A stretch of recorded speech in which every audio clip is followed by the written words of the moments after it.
All right. Good morning. The Lord be with you. Thank you for being here physically or remotely for part 3 of our series on transforming consumerism from greed to grace and generosity. And this morning, Scott Waalkes is going to open up for us. My colleague at Malone. So, Scott, I'll just turn it over to you. Thank you, Jay. Good morning, everyone. It's a beautiful day. I guess it's Mother's Day, but it's also Eastertide, more importantly. We get our cues from the liturgical year, or I think we ought to. But it is the day the Lord has made, and it's good to be here. Thank you for having me, Jay, and thanks, everybody here at Christ Pres. We ended last week with Augustine's very famous near opening line in his famous book, The Confessions, and really the key theme of the entire book and his whole life. As a searcher, a seeker who was raised as a Christian and then strayed from the faith and only returned in his 30s. You have made us for yourself, O Lord, and our hearts are restless until they rest in you. And that is the problem of consumerism. It's a spiritual problem in our hearts, our desires, what we want, what we're seeking. And the power of consumerism is that it taps that spiritual root. And so the solution, the antidote, ultimately is living in the virtues, becoming virtuous, having a habit of not being caught by these temptations. But they are real, as we're going to talk about again today. We've got some fun statistics, a couple little stories that we'll tell that kind of get at this. But a personal story that I'll start with starts with this cassette tape. I was trying to think of when's a moment in my life when I knew consumerism was an issue. And the year was 1982. Some of you maybe weren't even born yet, but I was 14. And Rocky III was coming out that summer. Some of you might remember Rocky III, Sylvester Stallone. And the soundtrack had an amazing song that was also on the radio, Eye of the Tiger, and an amazing song. And I was so excited about it. I rushed out to go to the record store. We had record stores back then, and at that time, cassette tapes were key. So I ran to the record store early on, went with a friend, had my paper out. You know, I saved my money. I worked hard. I saved. I earned. I also tithed, sort of, as a teenager. I was a teenager, but I was 14, a 14-year-old boy, and I was passionate about getting this cassette tape. So I ran, and I ripped off the cellophane when I got home, and I popped it in my little boom box and hit play and listen. And, of course, the very first song is the title song that's on the soundtrack. It was amazing. I listened to the tape several times. After about the 5th or 6th time, I realized, oh, that first song is really good. All the other songs aren't really that great. It's a famous album for having like no other good songs on it. Of course, I went back and looked online, and music critics agree. All the other songs are pretty bad and pretty lame. And so I had this experience of intense desire. I wanted this cassette tape. I was excited. I'd seen the movie trailers. I was going to the movies. I was 14. I had my own money. I was so excited. And then after about 5 or 6 plays, the excitement wore off, which is a parable, I think, of consumerism. Another early childhood experience that I remember didn't look exactly like this, but my parents, who grew up in the Christian Reformed Church, their parents and grandparents grew up in the Christian Reformed Church, a Dutch Reformed tradition, theologically very similar to Presbyterians. They had a little box of envelopes on the dresser in the bedroom, and every Saturday night or Sunday morning, my dad would reach into that box and pull out the envelope and put in what clearly was his tithe. And they never really said a lot about it. One of the things that's interesting is like in a lot of American culture, we don't talk about money. We never talked about it, but it was clearly a habit that was important in the church. And we had stewardship week. I hear other churches do that. We didn't try to directly tie this in, trust us. It wasn't a setup. But I saw my parents practicing generosity. So I was in a household where on the one hand we were encouraged to work hard, save, and the American dream, and also enjoy fun things like cassette tapes, but also a family that practiced real generosity. And my parents have a story of early in their marriage, having a surprise gift of some funds that they received. And then they actually decided to donate all of those funds to their church so the church could buy a piano. And that's like a formative memory for them in their marriage. So they tell that story sometimes to us kids. And that sort of habit and that mindset of generosity, I think, is powerful. And so we don't want to be misunderstood as bashing on consumerism or saying it's all bad and money is bad. That's a misunderstanding. But we're going to say some critical things about what we're doing with our money as Americans. So I want to start with one little cute parable that I came across in this book years ago. A female journalist who had 2 children at the time. Her husband was a professor. She and her family, she and her husband decided with their 2 kids, who age 4 and maybe less than 2, an infant, decided they were going to do an entire year without buying anything made in China. This is back in the early mid-2000s. I think the book came out in 2008. It's a lovely, fun little story, and I was working on a book, 2007, so they just decided we're not going to do anything that is made in China if we can help it. And they did an entire year boycott. She wrote about it, and it makes a fun, cute little book. And but she tells a story about her son. It involves a purple pumpkin. Well, I'll call it the parable of the purple pumpkin. But it actually started out as an orange pumpkin, and it started in Target. They did not go to Walmart because, in their view, Walmart had too many things made in China. So they went to Target. No difference. It's basically everything made in China. It's just slightly upscale, if you feel better. They're basically the same, although some people call it Target, right, to make it sound a little better, maybe a little fancier. But let's be clear, it's just the same model. The business model is almost exactly the same. So she went with her son, age 4, Wes, and he saw an orange glow pumpkin that you could plug in and turn on the light, and it would glow from within. And he saw it at Target, and he begged his mom, Mommy, Mommy, Mommy, Mommy, Mommy, I want this, I want this, I want this. And she said, it's made in China. We can't do that. And he pushed back and he nagged and he pestered and he bothered. They went home. She felt guilty. She denied him that day. They went home and he still complained about it. Said, Mommy, why do we have to do not made in China? Why do we have to do, oh. And so he whined and whined. Finally, she said, okay, I'm going to break the boycott in this one case. And I'm going to let you use your own money. You have a piggy bank. He had $19 in the piggy bank. And she said, you can use your own money and you get to enjoy it. I'm not going to deny you. So they go back to Target. And this time when they go to the display, it's still before Halloween, and they go to the display, it turns out he falls in love at that moment with the purple pumpkin. So earlier he was deeply desirous of the orange pumpkin. Now he's attached to the purple pumpkin. He's fallen in love with the purple pumpkin. He spends his hard-earned money in his piggy bank. And he goes, they take it home. And they put it up in the front window of the house, so they turn it on, and it's Halloween season, so he watches people come by. He wants them to see his little pumpkin at night. Anyway, finally, the parable of the story, the punchline of the story is this. She writes, you hope love lasts forever, but that is not always the case. Certainly, Wes's love for the electric purple pumpkin does not endure. The 2 of them don't even make it through the first week of November. He seems less enchanted with the pumpkin each day leading up to Halloween, and by 2 days after the holiday, he is so blasé about it that he doesn't object when his little sister, the toddler, hauls it around the house, plugging it in and out of wall sockets. She keeps her arms wrapped around it possessively, but Wes doesn't seem to mind. Don't you like your pumpkin anymore? She asks. He shrugs. It's okay, he says, his eyes not budging from the television set. I guess. She comments, he guesses the electric purple pumpkin is okay? For this, I sold myself out?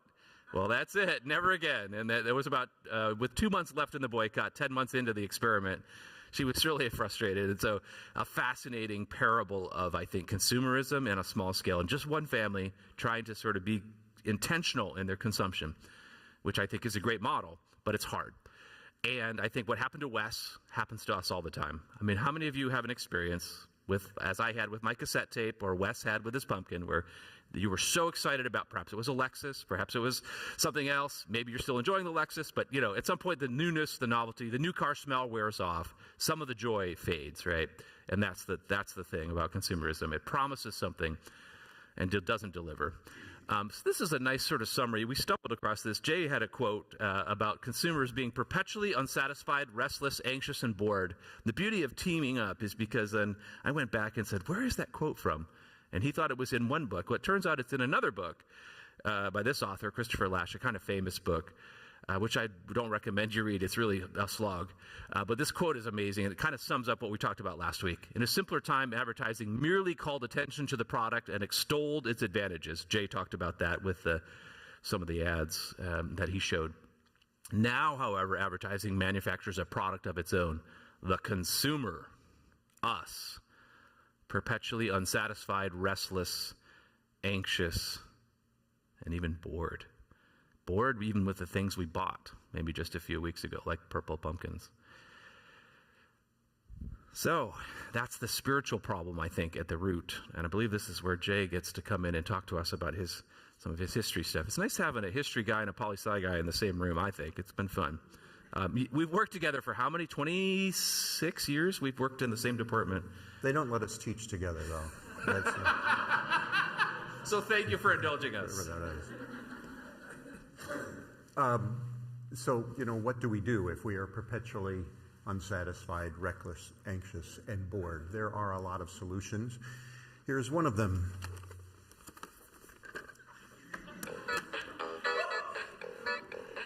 A singing fish.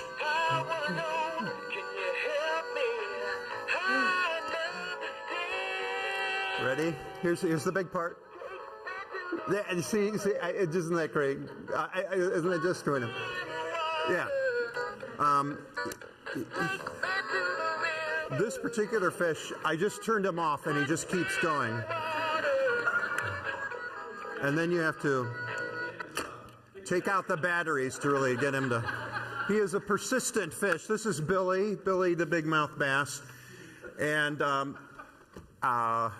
Billy goes back at least 20 years. I was actually teaching a unit on consumerism in my Religion in America class, and I made some snide remark about why do we buy singing fish? And I don't know, I went on about it. And the next class period, I showed up.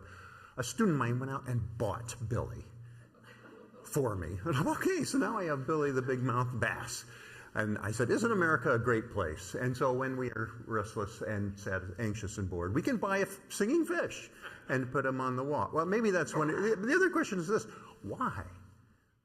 Why do we buy singing fish, or funny T-shirts, or pet rocks, or cable stations that we don't ever watch? And there are a lot of reasons for this, but here's one of the reasons: because we can. What we have, of course, in our society, in an economy of surplus, is a great deal of discretionary income, right? Discretionary income after we pay taxes, and then all the necessities of life, for food and shelter and clothing and so forth. We have a lot to use at our discretion, and we, use our discretion to buy singing fish that we hang on the wall, apparently, and other sorts of things. And so this is another layer that we in our culture face that I think the vast majority of people in previous cultures and in many places around the world do not have. They don't have much discretionary income at all. But this is something that has happened with the rise of capitalism and consumerism. And Andrew Carnegie in 1889, long 145 years ago, pointed this out. He wrote an essay called, interestingly, The Gospel of Wealth, that became fairly famous, and part of it was the reason why you should give money away and be a philanthropist, which is fine also. But there are other things that he says about capitalism that he says unproblematically that I think are problematic, or at least deserve more attention. And in one passage he says, today the world obtains commodities of excellent quality at prices which even the generation preceding this would have deemed incredible. In the commercial world, similar causes have produced similar results, and the race is benefited thereby. The poor enjoy what the rich could not before afford. What were luxuries have become the necessities of life. The laborer has now more comforts, than the landlord had a few generations ago. There's this recognition historically. We're getting richer and richer, and now even poor people have money, discretionary income, to buy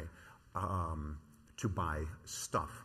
And that shapes us quite a bit in various ways. And so we buy singing fish and purple pumpkins and other sort of things. But then there is this internal problem. And so I want to just say we not only have money to buy these things, but then we have this problem of why does it produce this perpetually unsatisfied, restless and anxious and bored quality within us. And I think we all can understand this. We've used examples of children the purple pumpkin, and sometimes we think of children that way, but it happens to adults also, right? And it can happen to things that aren't just frivolous or silly, like singing fish. Every year in Religion in America, I talk about when Elisa and I moved to North Canton in 1999, we bought a house. This is our house from the back. And there were a lot of things I loved about the house, but one of them was an attached garage with an automatic garage door opener. Because our previous house had a detached garage, and you had to open the garage door by hand, and it was raining, get out and close the door, get out, open the door, come back in, open the door of the car, get in, close the door, drive in, get out, shut off the car, then get out. And then you close the door, close the garage door, and if it's raining, you get wet, and boy, you drive in, and you just hit that button, and it goes up. Drive into the garage, you don't get wet if it's raining. It was wonderful. And then I asked my students, how long did that feeling last? And they say, a week, 2 days, a month, I don't know, yeah, probably. I've been living there for 26 years. That initial feeling is long gone in some ways. And it's a garage door opener. It's something that's practical, that is actually very helpful. It's not something necessarily frivolous, like a singing fish. And we all know what that's like, right? Well, this goes to, I want to say one more thing. Dogs, for some reason, aren't this way. I don't know, for the most part. You feed a dog, every single time they are overjoyed. Oh boy, dog food again. The next day, oh boy, dog food again. The next day, oh boy, dog food again. Amazingly consistent dogs are. But for some reason, and this is an interesting, anyway, I won't go off on this rabbit trail, but for some reason human beings are not wired that way. We get tired with the same thing over and over again, even if it's something we really, really enjoy and appreciate. And so here is this problem with us. And Aquinas said that the vice of greed actually has two sides to it.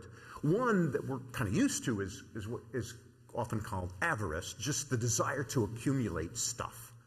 And maybe even hold on, get as much money as you can. Just get as much stuff as you can and hold on to it. But the other side that we often, I think, don't think about or talk about, but is actually a real problem, I think, for all of us, is prodigality, named after the prodigal son, where, of course, he takes his father's inheritance and he goes off to another land, and what does he do? He just is careless with it. He just spends it and goes through it automatically. He's not holding on to things like a miser. He is just spending it on wild living and women and wine and who knows what all that he is buying. And so with this situation that Andrew Carnegie talks about, that, suddenly the poor can afford what the rich cannot afford, we're in a situation where we can buy things and use them up and go on to something else and buy something else. We're tired of the fish. Guess what? There's something else out there that, can interest you. Or here's the thing. You get, and this is, I don't know how much this is true of you, but for college students, I say, what about your smartphone? You get your smartphone, you love it, and then, after how long? A year, there's a new model out. Oh, I got to upgrade. What's wrong with your old phone? It works. It's perfectly fine. But the new model has this and this and this. And so what do we do with the old iPhone? We just cast aside.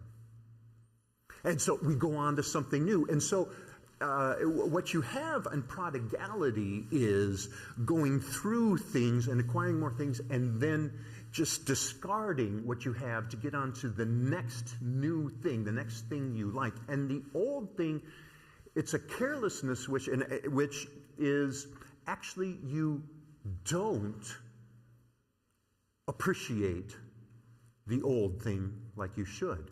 You actually do. We actually do not put value in the old things.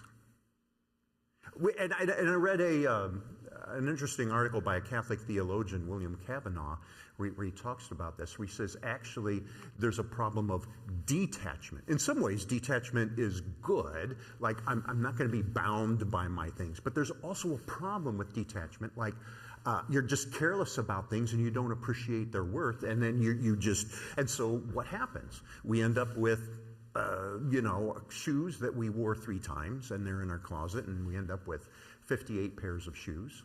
Or something like that. And we don't really care. We move on to the next thing. I remember my daughter worked at a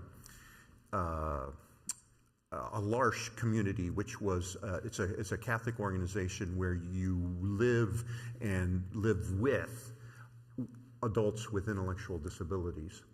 And part of it is you're supposed to be interacting with each other on an equal basis, even as you're caring for one another. And we went down, and she was in Florida, and we visited them. And I remember she took us to see. She was introducing us to people, and there was one guy there that we met him, and this guy with intellectual disabilities was so excited to take us in and show us that he had this, kind of like a old boom box that played CDs and was a radio, and he talked about this thing, and then he went and he played music for us, and he had such joy in this thing. We'd had it for like 12 years. He appreciates the value of that. I don't know why, if that has something to do with an intellectual disability or not, or it's just him or whatever it is, but so very often we're not grateful for, we're not thankful for the things that we have. And then here, I think, is an important theological point, because this cuts against the Dairy Queen principle that my dad, was teaching us. That one thing I took away from the idea that you go to Dairy Queen and you only spend 15 cents is, don't get too attached to material things. And don't spend too much money. And if I spent too much money, then I felt a little guilty. And sometimes if I bought something, I felt a little bit guilty. But here's the problem. What I realized with detachment is, no, actually, there is a good thing about material items in this world. There is a goodness there. It's a part of God's creation. It is a part of God creating us and using our gifts to produce things that are very useful, like clickers and garage door openers and chairs and tables and shoes and clothes that look nice and all these sorts of things. And we ought to be grateful for those things.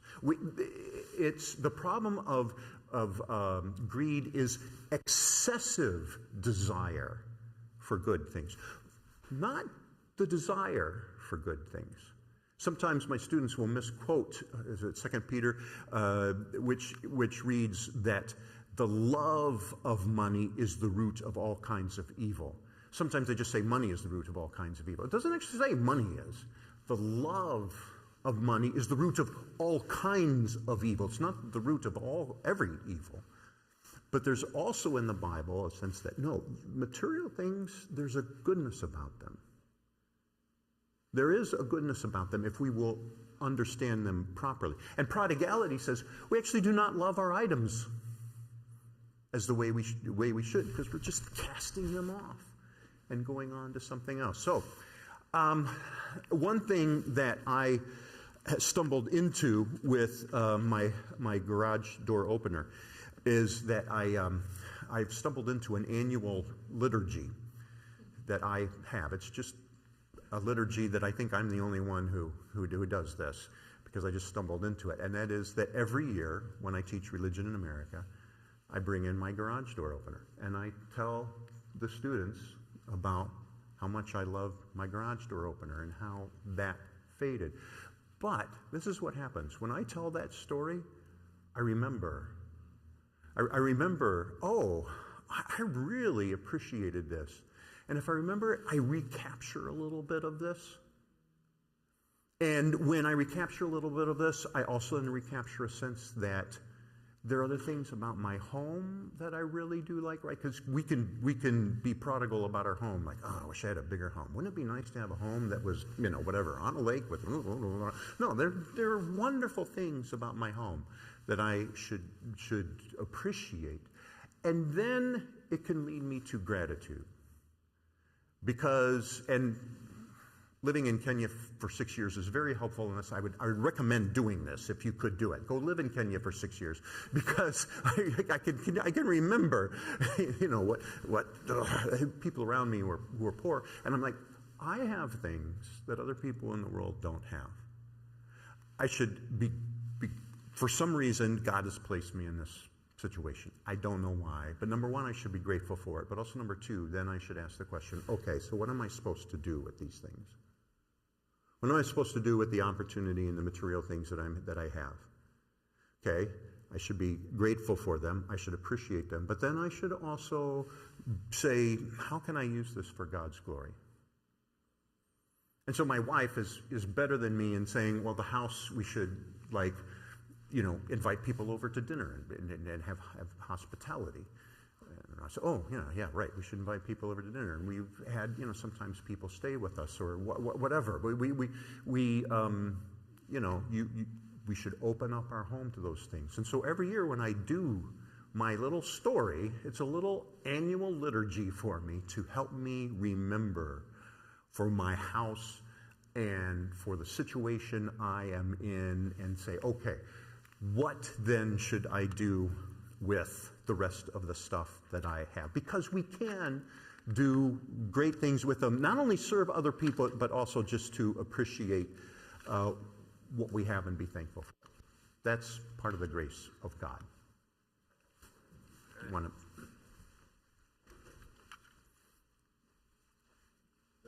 Oh, I forgot the papers. Darn.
There we go. Now folks can hear me better on the Zoom, on the YouTube.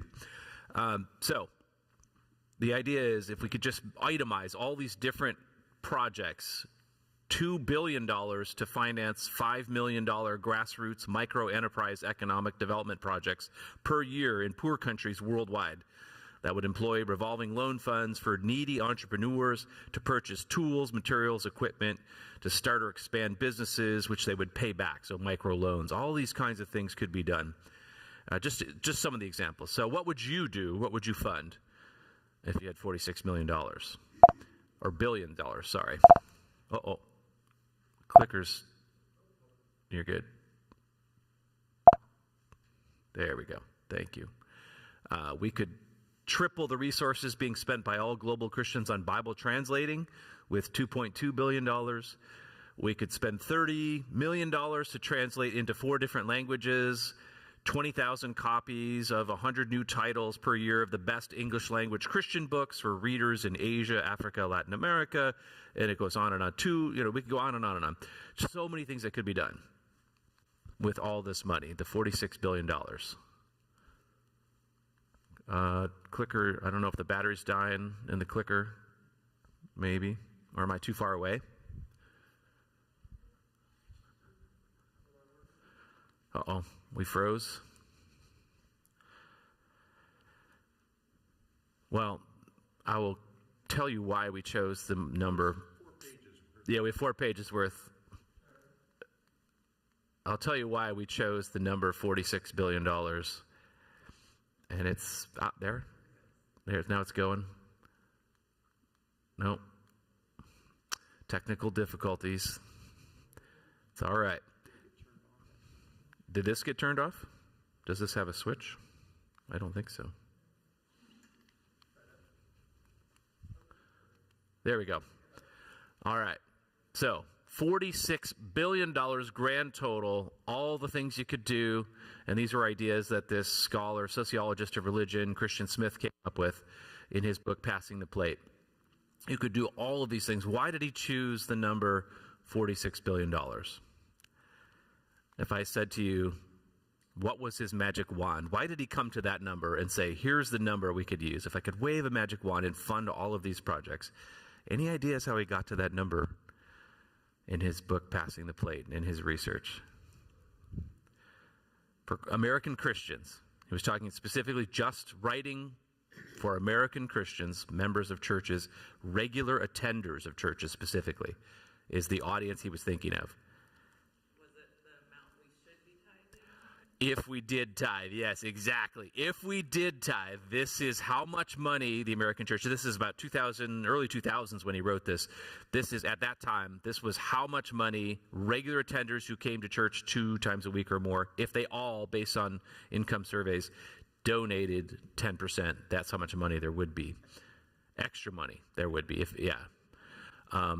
but priorities being what they are, we've spent more in 2023 on weight loss drugs than we did on all of our foreign aid, and now we've actually abolished the U.S. Agency for International Aid, of our government at least. Hasn't stopped nonprofit giving, but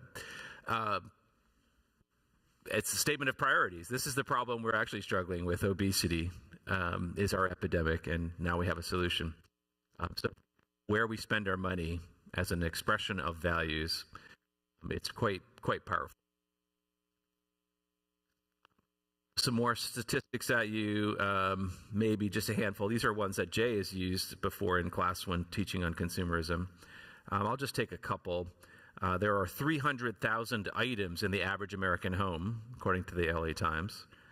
The average size of the American home has nearly tripled in square footage over the last 50 years.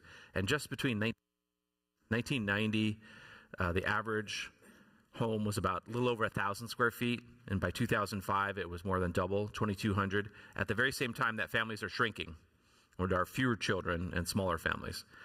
Off-site storage, self-storage is booming as an industry. 1 out of 10 Americans at least rent off-site storage.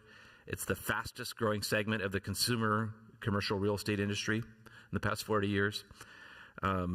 There are more than 50,000 self-storage facilities, which is more than 5 times the number of Starbucks.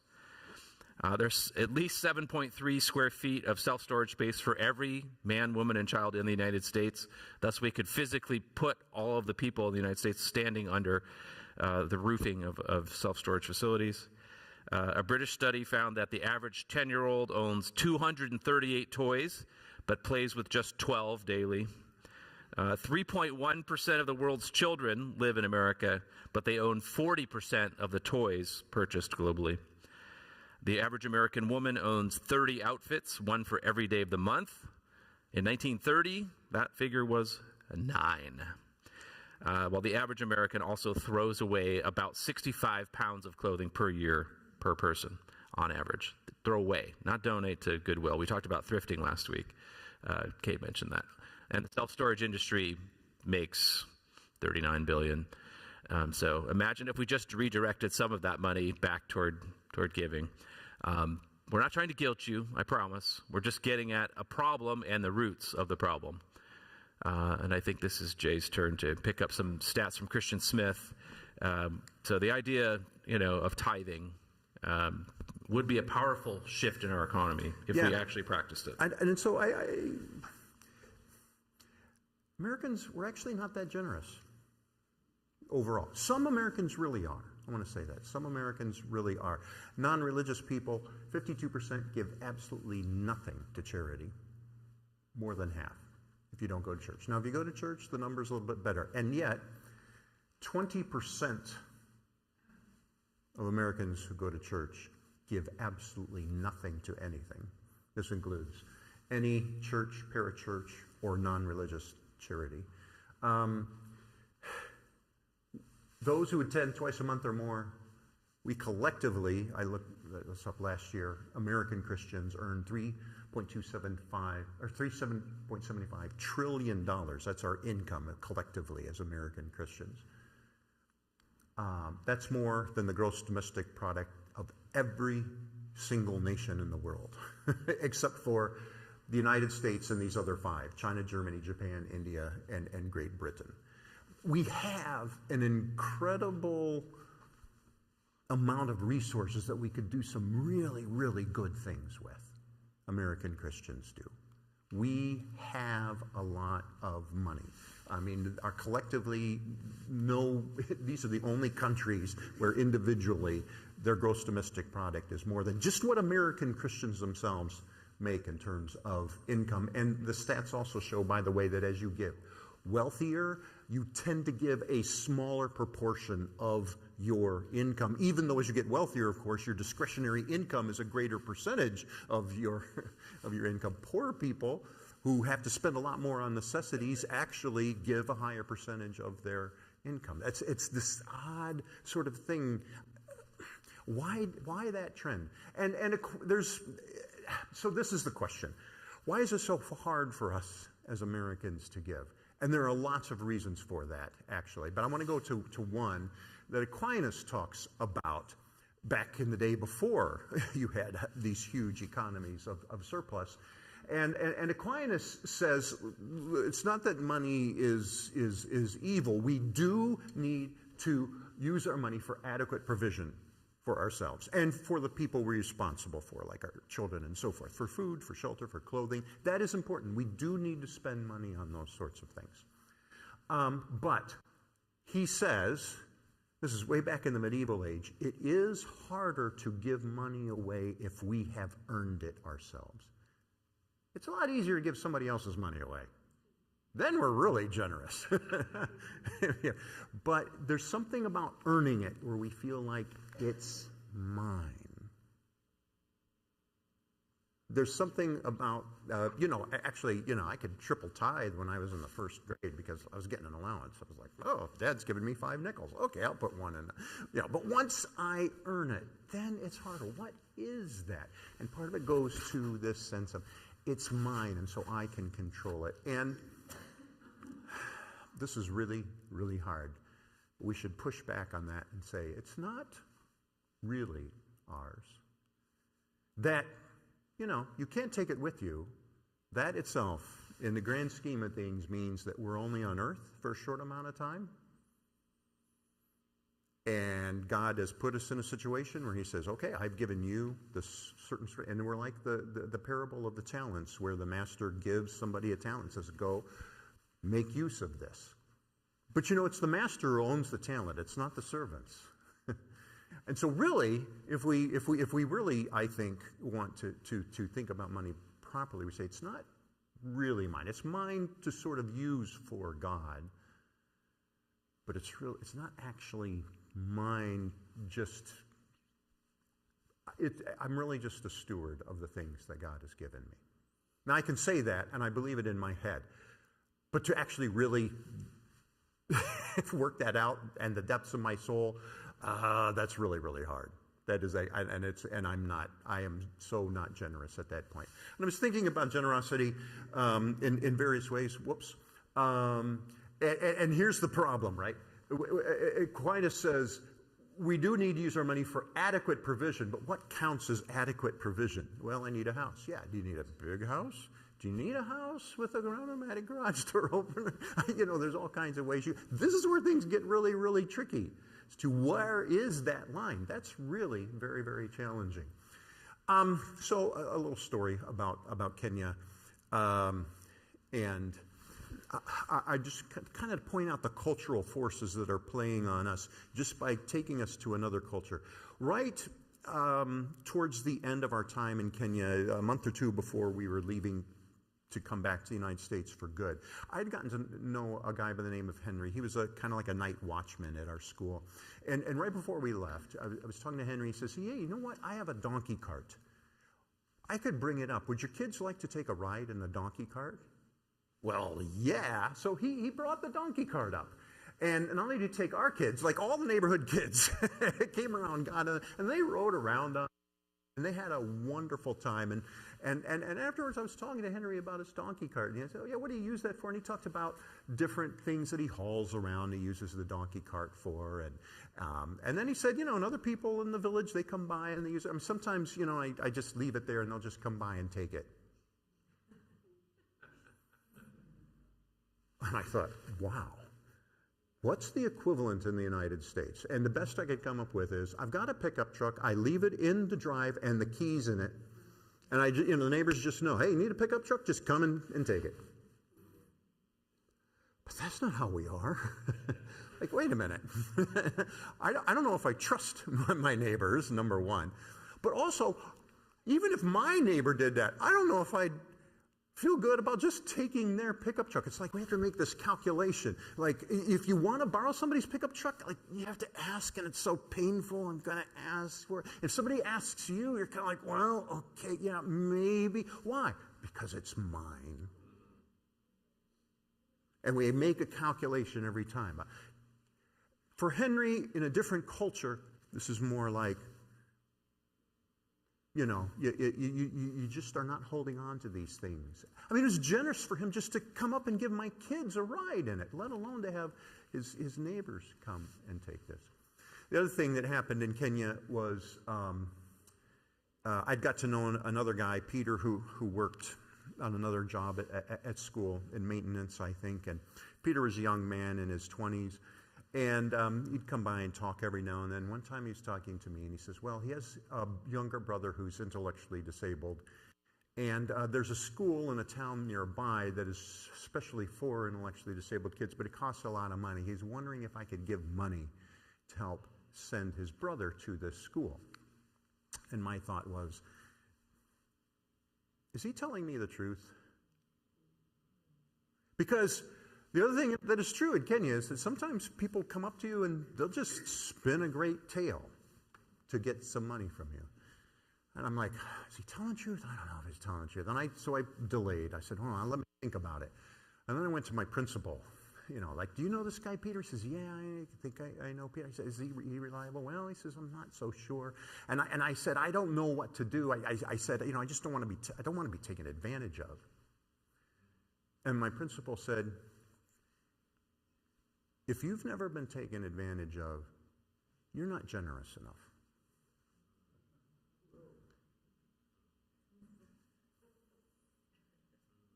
That made me think, why do I care so much that I would be taken advantage of? Why does that matter?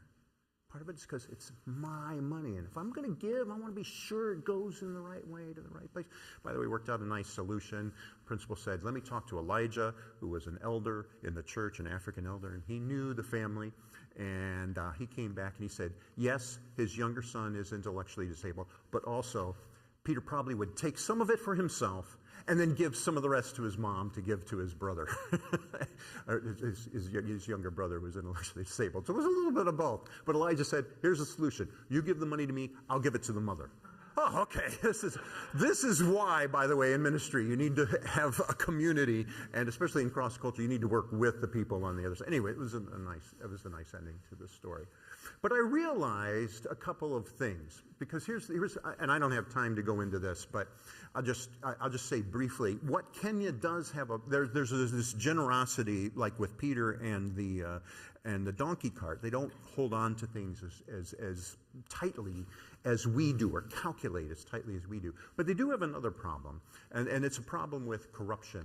And in that culture, from the top of the government, people, taking money and moving it around from themselves, all the way down to policemen who ask for bribes, to ordinary people we had a Christian guy who was running the copy machine at our school, and he was in charge of collecting, the paper, ordering the paper boxes, and we found out after a year or two that he had cut a deal with the paper guy to skim money off. They like, instead of delivering 10 boxes, they'd deliver 9, but he'd record 10, and the other one the guy would sell, and they'd split the money. And even like a minister who is like overseeing, accounts, and he's got money saved up for, say, a missionary fund, but then his aunt needs an operation in the hospital. It's like, well, let's just take it out of the missionary fund and give it to her because she needs that. That's not even as morally, it gets confusing. But the same thing where we draw lines very, very well. We know how much money this person has and this person has, what goes in this account, and we know when we violate it. And so one thing culturally, I think, is we're actually culturally much better at justice and making sure we stop corruption, and that does happen. Corruption does happen, but we're good at that. We're less good at generosity. And in Kenya, it's flipped. They're more generous, but they've got a problem with justice. Sin takes different forms, and it gets embedded in culture in different sort of ways.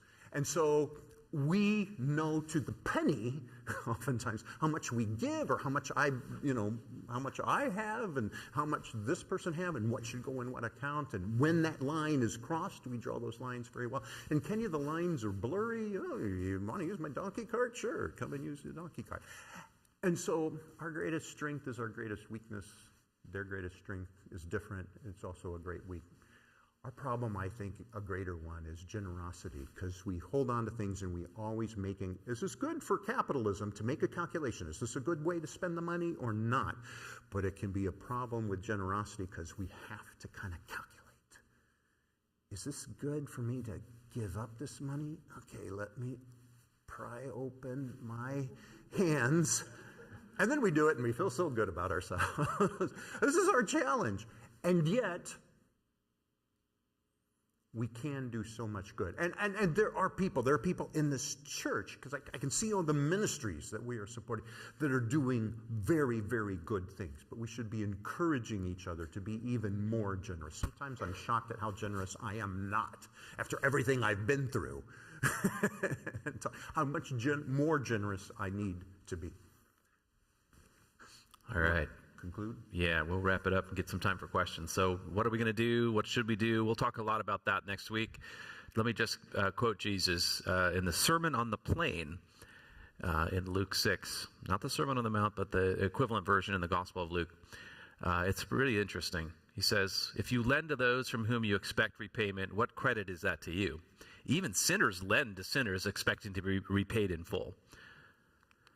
But love your enemies, do good to them, and lend to them without expecting to get anything back. Then your reward will be great.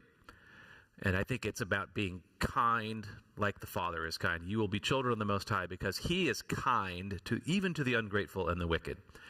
When I was raised in the Christian Reformed Church, we had the Heidelberg Catechism. I'm told there's a banner in the back of the worship space with the Heidelberg Catechism on it.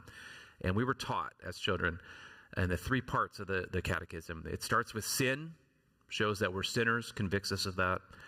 It then goes to grace and teaches us about grace and salvation. Sin, salvation, and service, living out grateful service. Because God has been so grateful to us, we also ought to live with that generosity and grace toward others. And Jay did a great job of helping us see that generosity and also justice So on that note, let's try to be like Jesus.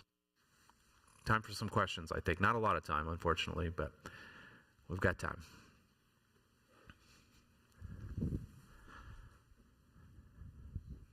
Comments or questions? Okay, yeah.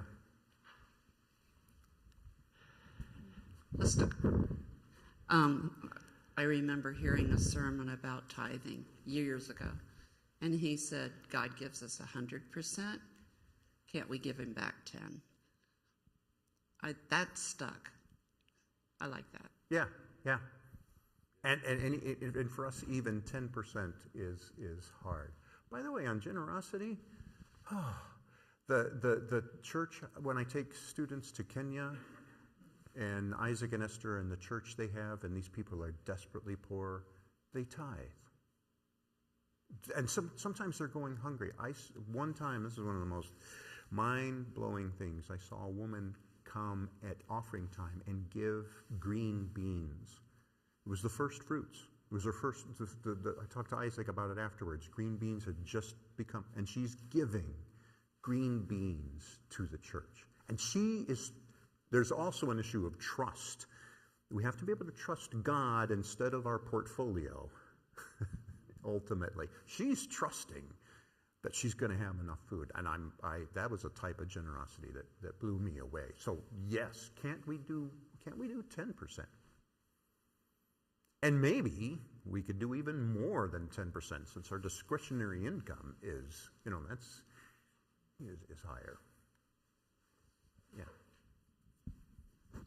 One of my friends from college was from Nairobi, and she asked my parents for money one time, and then she asked me and my husband for money one time, and within the last couple months, she asked me for money. And the first time I was like, what? You're not my cousin, you're just my friend. Mm-hmm. And my parents were like, fine. And my husband was like, what? But we had the money, so it was a plane ticket. She needed to get back to Kenya for a family thing, but the third time she asked, I said, sure, because money is different in that culture than it is for us. Mm-hmm. And she knew someone she could ask for money like now, and she would get it. And thank you, God, for giving her culture that would see money in that not money way. Yeah. And for us to be able to respond in a, whoa, okay, why not kind of way, and not respect repayment. That was not a thing. She offered to pay me back for the last thing she did because she has a salary now, but it was like, I got to have money today. So I was like, why would you pay that back? Because I know you, and you wouldn't have asked me unless you really needed it, and that was more of a gift of friendship than it was of money. That's a wonderful story. That is really wonderful. So many elements in there just of what we've been talking about, embodying this, including the growth and generosity and the learning.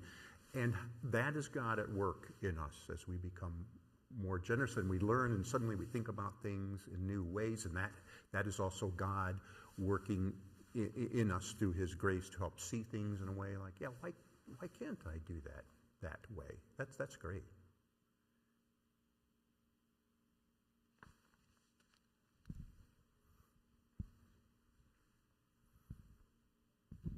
I know some of the things that I have trouble with cutting back on are convenience purchases. And so I guess a thinking about budgeting time is kind of wrong thinking, and maybe I could think more about time is also a gift from God. I don't know if you have anything to say about that. Yeah. Yes. We even talked about time as possible. Next week we'll see if we can weave that in a little bit. I think we can do something about time that could go several. Yeah. But I think you're right. You're on exactly solid ground. That God gives us a certain amount of time too, and the question is, well, can I trust God that if I use my time for him rather than for my own convenience necessarily in some way, or the ways There's so many issues with that. I just want to affirm. Yes, that's So that's a great two very concrete thoughts of ways of living. I think living in liturgical time is the sounds very abstract. I wrote a whole book about it, but which I still don't understand what that actually means. But anyway, that's another story. I wrote 300 pages. I still don't quite get it. But the idea of living with the seasons, living your life in sort of with the church calendar, sort of over the course of a year, can be helpful, I think, to orient in time.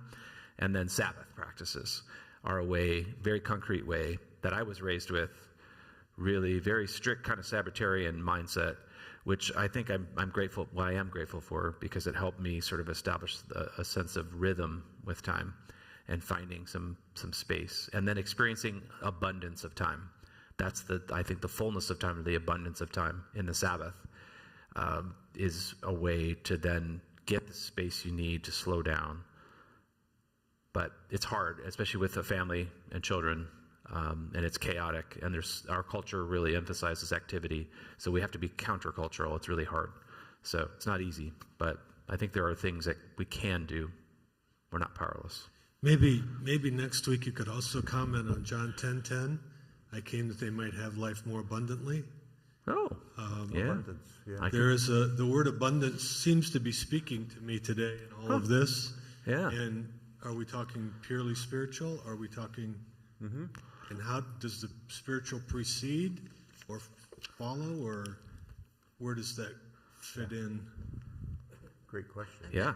Two general comments. One about time. I remember being in junior high youth fellowship here, and one of our youth leaders at the time did not have a whole lot of money, but her entire attitude towards tithing was, I'm just breaking even with covering my expenses, so I give my time to God. And that was her way of service, was X number of hours, I will tithe 10% of my time that is available specifically, and one of her ways of service was as youth leadership. And the second thing was very early on as the economist, I was doing my marginal utility analysis as you were talking about something that you receive less and less benefit from each time that you consume it. And in classes, the one thing that I point out is that you do not receive diminishing utility from the love of God. Right. Everything else is a downhill slide. That's the one thing that's an uphill direction. The more you experience the love of God, and as you continue to experience over your life, it never decreases. It always gives you that abundance. The pop culture version of that is the more love you give away, the more you get in return. But that, I think, is grounded on that theological. Sounds like a Beatles song.